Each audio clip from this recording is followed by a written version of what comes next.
Saudara-saudari, marilah kita mendengarkan renungan dengan judul Menjadi Seperti Anak Kecil,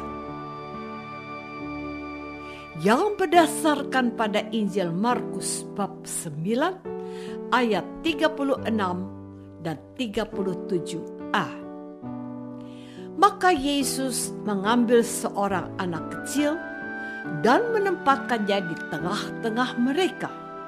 Kemudian ia memeluk anak itu dan berkata kepada mereka, "Barang siapa menyambut seorang anak seperti ini dalam namaku, ia menyambut aku."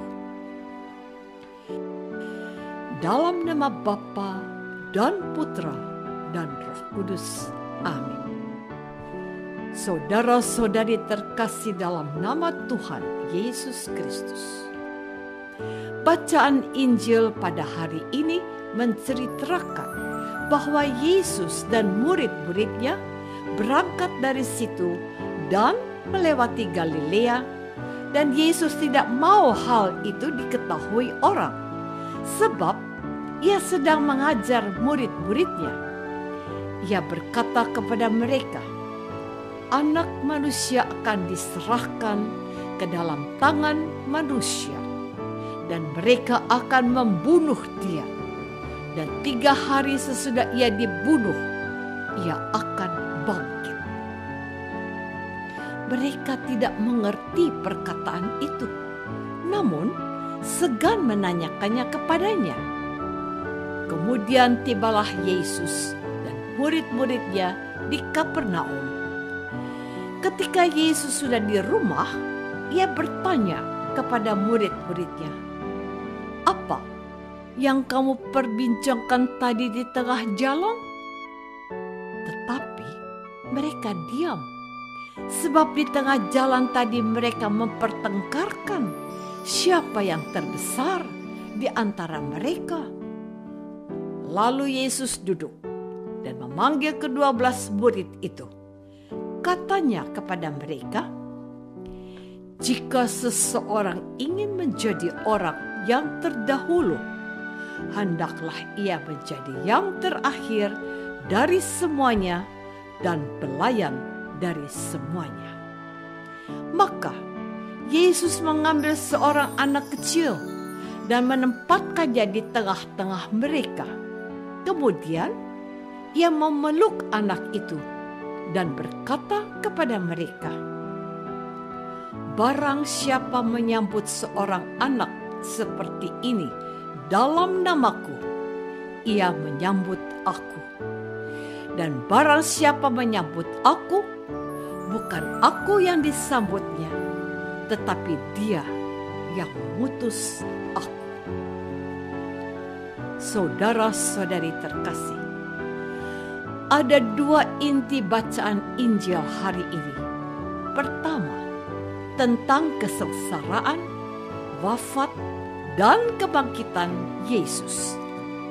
Kalau kita membaca Injil, kita menemukan perkataan Yesus bahwa dia akan mengalami nasib yang sangat menyedihkan di akhir hidupnya, yakni sengsara, kematian, dan kebangkitan.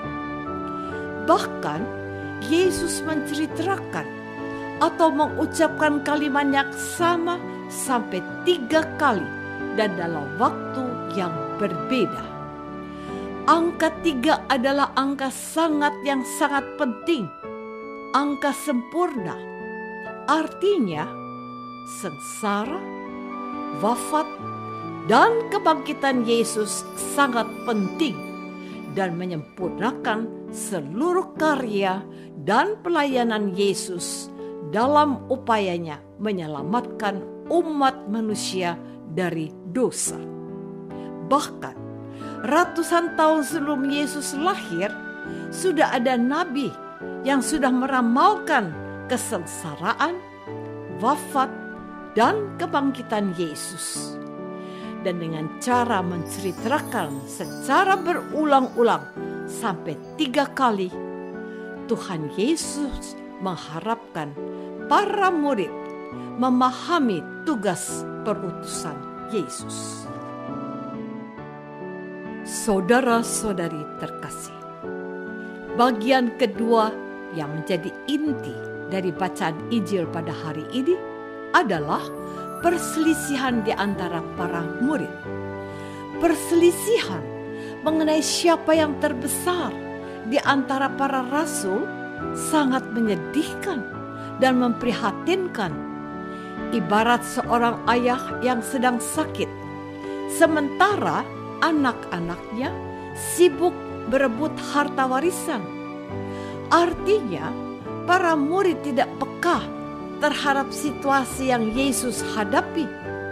Sebab saat Yesus mengucapkan perkataan itu, tentu saja hati Yesus ikut berduka. Sebab dia akan meninggalkan para rasul dan juga membayangkan bagaimana beratnya penderitaan dan kesengsaraan yang harus Yesus tanggung. Namun, apa yang dilakukan oleh para rasul yang tidak peka sebenarnya juga menggambarkan sifat kita para pengikut Yesus yang tidak peka.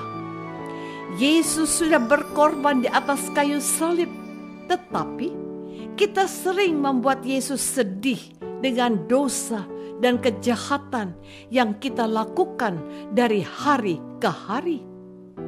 Yesus bahkan sangat sedih dan kecewa ketika kita tidak menyesali dosa kita.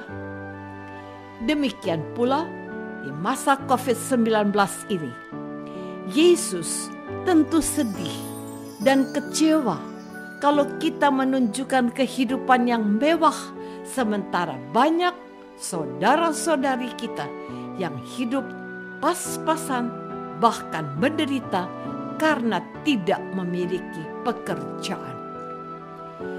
Saudara-saudari terkasih, ketika para murid sibuk bertengkar mengenai siapa yang terbesar di antara mereka, Yesus tidak marah dan tidak tersinggung. Tentu saja Tuhan Yesus sangat mengetahui sifat manusia sama seperti kita. Manusia sibuk mengurus hal-hal duniawi, seperti berlomba-lomba menjadi yang terbesar. Sebaliknya, Yesus menegur para muridnya lewat cara yang halus, namun berkesan dan meruntuhkan kesombongan para rasul, termasuk kita, para pengikut Yesus yang hidup di dunia yang canggih dan modern. Yesus mengambil seorang anak kecil dan menempatkannya di tengah-tengah para rasul. Di mata dunia, seorang anak kecil dianggap sangat lemah, tidak tahu apa-apa, tidak bisa diandalkan dan dipandang sebelah mata. Sementara di mata Allah, anak kecil adalah simbol kesucian dan kemurnian. Kesucian dan kemurnian menjadi syarat seseorang bisa melihat Allah dan memperoleh keselamatan. Dan Yesus mengajarkan kepada kita, para pengikutnya, untuk menjadi seperti anak kecil. Artinya, Yesus menghendaki kita untuk memiliki sifat-sifat anak kecil dalam diri kita, yakni yang polos, suci, mudah mengampuni, dan tidak sombong. Apakah selama ini kita sudah berusaha menjadi seperti anak kecil yang polos, mudah mengampuni, mudah percaya, dan tidak sombong? Marilah kita berdoa. Tuhan Yesus Kristus, Engkau bersabda, barang siapa menyambut seorang anak seperti ini dalam namaku, ia menyambut aku. Dan barang siapa menyambut aku, bukan aku yang disambutnya, tetapi dia yang mengutus aku. Bantulah kami umat, supaya kami berusaha menjadi seperti anak kecil yang polos, mudah mengampuni, mudah percaya, dan tidak sombong.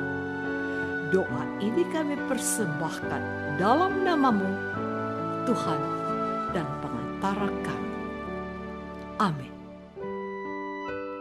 Semoga kita semua selalu dinaungi dan dibimbing oleh berkat Allah yang Maha Kuasa, Bapa dan Putra dan Roh Kudus. Amin.